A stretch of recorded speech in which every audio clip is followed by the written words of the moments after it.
Hello, I'm the Nostalgia Critic. I remember it so you don't have to. Today's film is, interesting. And when I say interesting, I mean it has a very interesting history. The name of the film is The Thief and the Cobbler. Or The Princess and the Cobbler. Or Arabian Night. Or an abomination of assness, which is what most people call it. If a film can't decide on what the title is, how can it decide on the audience it's going to appeal to? Is it appealing to toddlers, to older children, to the mainstream Disney crowd, the strange, surreal fantasy crowd? What? Well, before I talk about the film, let's talk about the film. Once upon a time, there's an animator named Richard Williams. He's said to be one of the great animation directors, having done the Chuck Jones-produced Christmas Carol, that trippy Raggedy Ann and Andy film, and probably his biggest accomplishment, the animation for Who Framed Roger Rabbit. Yet before all of that, he started production on The Thief and the Cobbler in 1964. It was released in 1993. What the hell happened all that time? Apparently the film was independently funded and Williams went on and on saying that this was going to be his masterpiece. Because of this, the film took years and years of perfecting and financing to finally get it finished. In fact, one of the actors died before the film even got released. Vincent Price recorded his dialogue over 20 years before it ever saw the light of day. And as of now, it continues to be the longest time it's ever taken to complete an animated picture. Because this turkey was taking so long, the film was bought by the Completion Bond Company and kicked Williams off the project, having it released by Miramax and putting together their own half-assed cut that is still considered to be the cum bucket of a dickcock. This is that version. So, let's see how this magnum opus went to magnum anus in The Thief and the Cobbler. We start out appropriately enough with a little backstory. Legend has it that each shooting star is really an Arabian Night riding across the heavens. Oh God, don't tell me. That's a lot of fish. Vagina shit! That's right. Matthew Broderick is the star of this movie. Must have been one of the wonderful choices the Bond Company made, seeing how he was probably a sperm by the time this movie began production. Long before the heroic tales of Aladdin and Ali Baba, the first Arabian Night was chosen. You hear that, Disney? We sort of beat you to it! The golden city of Baghdad. High atop its tallest tower were 3 golden balls, whose magic protected it from the evil King One-Eye and his army of darkness. According to the prophecy, if the balls were ever removed, Baghdad would be in great danger. No comment. So we finally see our hero, simply known as Tack. A pretty pale-looking fellow for someone who lives in the desert. At the time, I was a poor orphan working as a cobbler's apprentice. Life was simple. And in answer to your question, no, I don't know why he looks like Beetlejuice's Raggedy Ann doll. But he's not the only main character. We also have the Thief, played by Jonathan Winters. He never talks in the movie. Hurrah! But sadly, someone decided to put a microphone in his brain. Well, I don't know. Nobody lives like this except college kids. At first this isn't too bad, but trust me, it gets real annoying real fast. So while he tries to steal from the cobbler, the Yellow Submarine Pride Parade is happening outside, welcoming the arrival of the Wizard Zigzag, played by Vincent Price.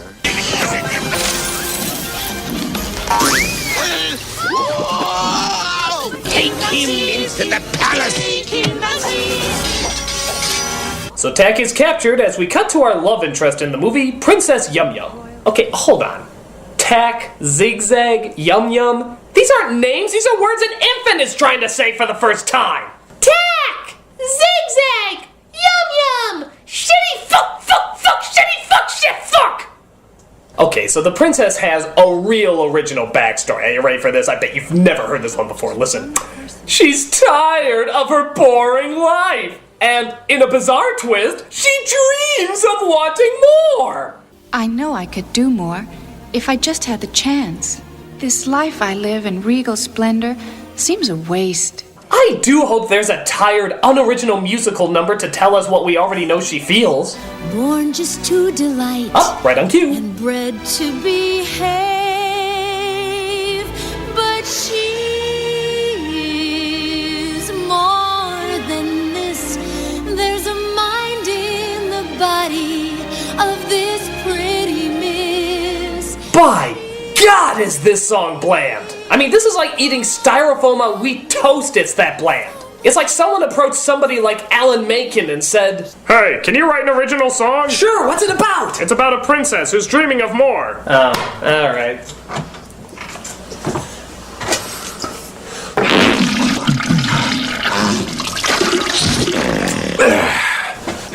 That should do it. Oh, and just like those other Disney songs where the landscapes and grand visuals are stunning, this musical performance has spinning, and spinning, and, more fucking spinning! God, it's like they got the choreography from the Tasmanian Ballet Theater! So Tak is brought to the king as Zigzag's prisoner when Yum Yum meets him for the first time.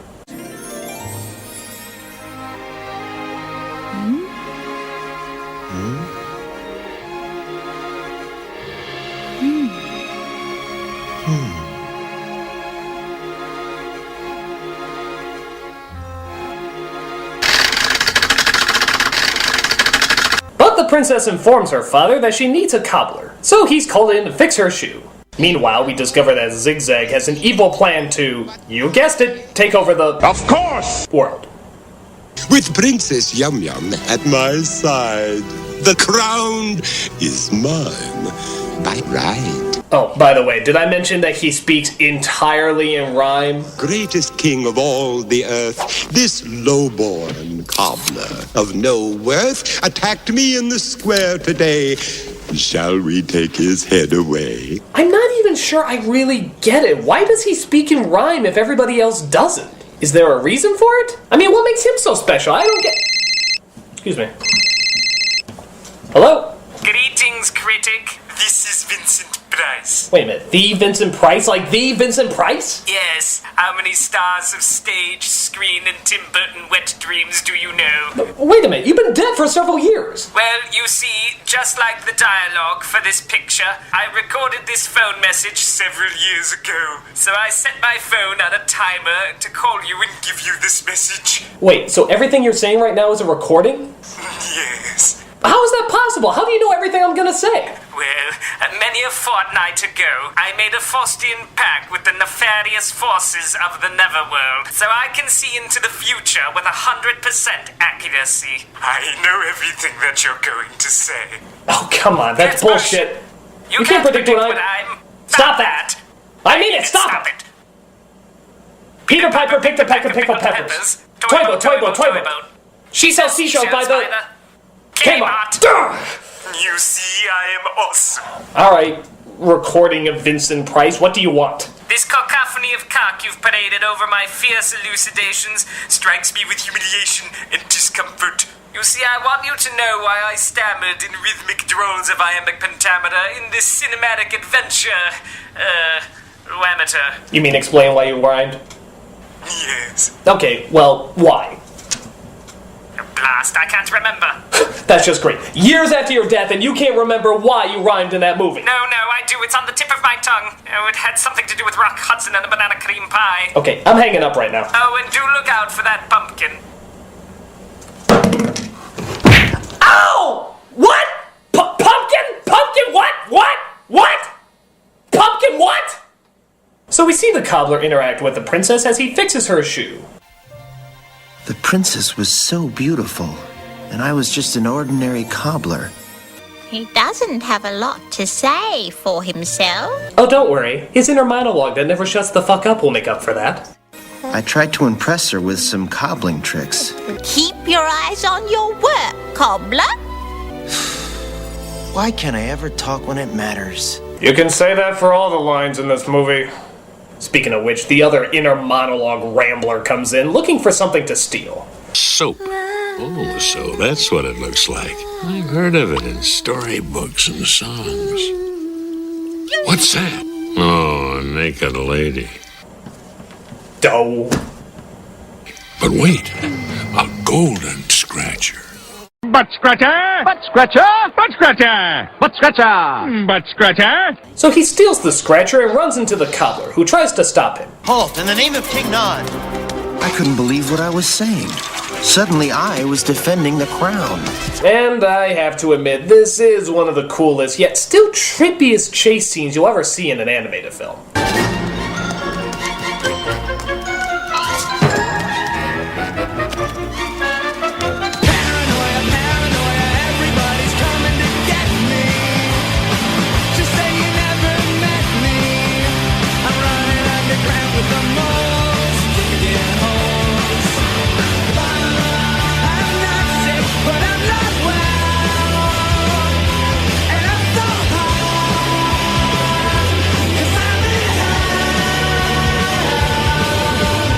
So after that trip out, Zigzag sees that Tex finished the shoe, and so he puts him in a cell. I was sure I would never see the princess again. Little did I know that she was thinking about me, too. I close my eyes. Oh yay! Another underwritten song to rape us with its blandness. So soft and warm and clear. Yeah, you thought the first song was bad? Just listen to the lyrics on this one.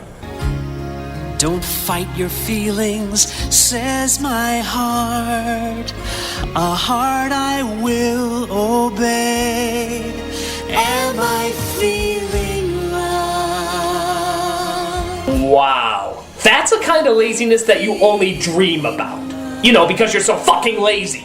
I mean, it's like if Homer Simpson, Garfield, Snoopy, and Al Bundy all procrastinated to the last minute and finally came up with these lyrics. I mean, are they even trying? Anyone can come up with this shit!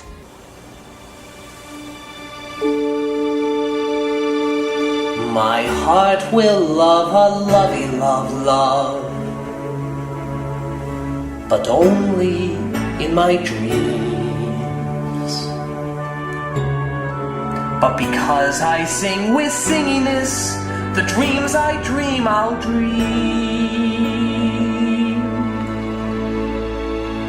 My heart love.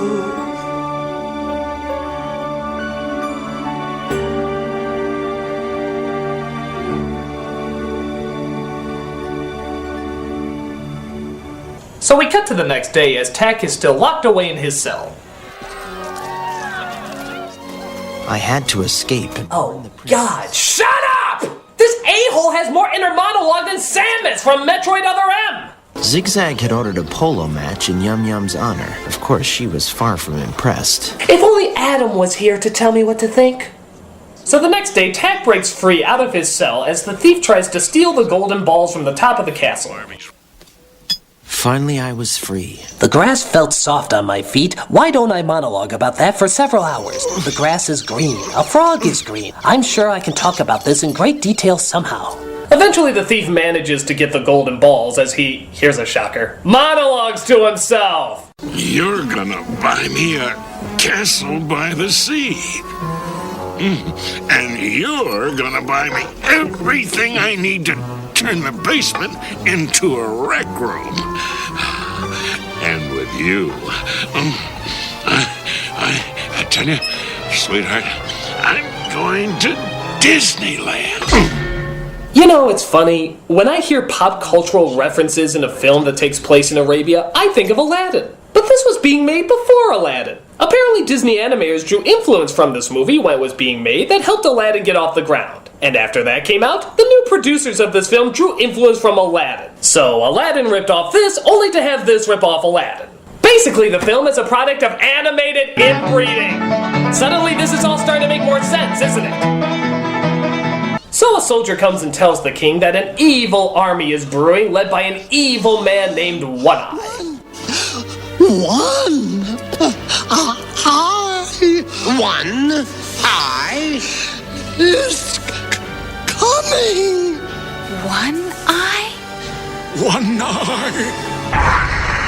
I prefer apocalyptic pupil. So as the king prepares his army, Zigzag manages to get the golden spheres from the thief. Now that I have the balls, Good night, everybody. I will go see the king. Zigzag decides to give the balls to One-Eye while the princess has an idea about how to solve the problem. Apparently there's a witch in the desert that's all knowledgeable. But who's gonna go talk to her? Where do I find this witch? You? Never. Much too dangerous. Father, I'm smarter than any man in this city. And faster than your clumsy henchman. As was proven by the previous scenes of her running fast and being smart. Okay, bitch, all you did was sing and spit. I don't know how that qualifies you to be a Speedy Gun Einstein. Nah, screw it. So she chooses the cobbler to be his guy because he's lived all his life in the village and has no idea how the desert works. Has great knowledge of the desert and all its secrets. You can tell how many times he's been out there by the incredibly dark tan that he has all over his body. Clearly, he is no stranger to the sun. Okay, so they set out into the desert under the cover of royal escort to find the sudden plot device known as the witch. Well, wait a minute, what happened to his skin? He was looking like Tim Burton's Prince of Persia, now he has a tan like George Hamilton. I know what you're thinking, it's because he went out in the sun that he's suddenly tan, but look, as they're leaving, his skin is a different color, and it's nighttime. This doesn't add up. What, did the animator suffer a fatal heart attack? And then somebody else took over and forgot to tell him that Tack is pale? Continuity! It's not just for the coherent anymore! So they run into a bunch of desert outlaws called the Brigands. They sing another song that makes you want to scalp yourself, and then they decide to join them in their search for the witch. At last, we reached the hands of glory. All we had to do was wait until the next day when the sun would be directly overhead, and the magic moment would arrive. Or maybe the writers could have just had us arrive on time, but we found this wasted more animation, and let's face it, we're on a roll with that. So they see the witch, who has some confusing yet somehow still generic advice to give our heroes. Belief in yourself is what you lack. Attack, and never look back. Oh, I also have some battle strategies over there, but I find shooting out riddles is a lot more fun. So we see Zigzag hand the balls over to One Eye, and they prepare to take over the city. One Eye's attack! You know, we're never even told what kind of power the balls have, or even what they do. We never see them in motion, and we don't really know how powerful they are. Are we just supposed to assume they're,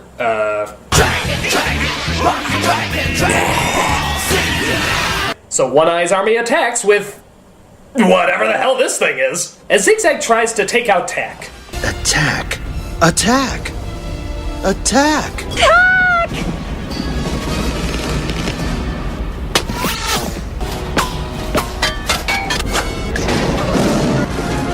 Well, I guess when you make a machine that implausible, you're just begging for it to be taken down in an implausible way.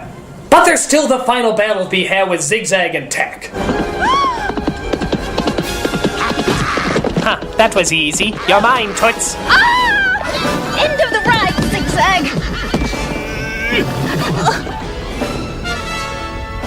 What, Cobbler? I don't think he said anything. So Tack defeats the wizard by sewing him up, the thief gets the golden balls back, and One Eye's army is destroyed. And in the end, we find that non-threatening blandness wins the day.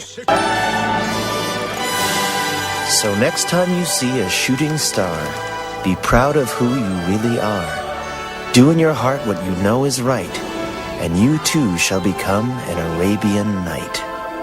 Unless you're an animator who spends most of his life and thousands of dollars trying to tell the story he's always wanted to tell. In which case, you're totally screwed.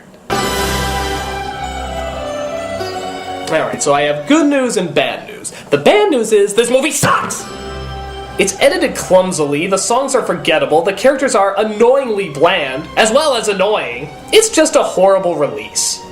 However, the good news is, there is a re-edit of this movie called the Recobbled Cut. This uses unfinished animation and storyboards to tell the version that Richard Williams always wanted to see. And let me tell you, it's a lot better.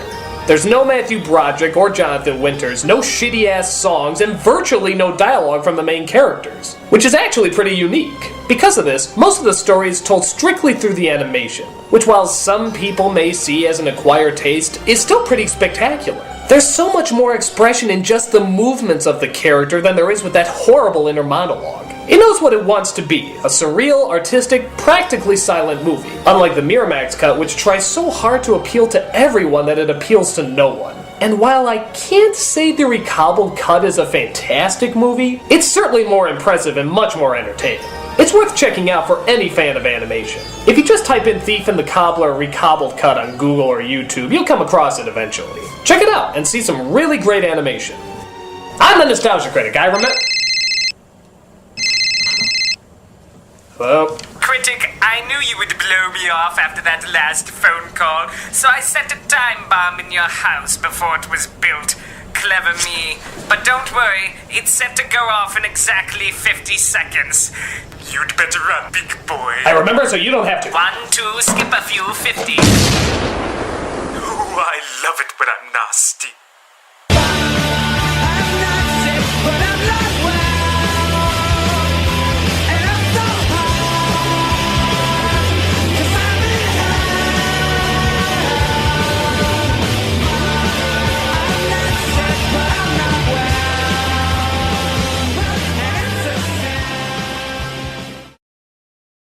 Now that I have the balls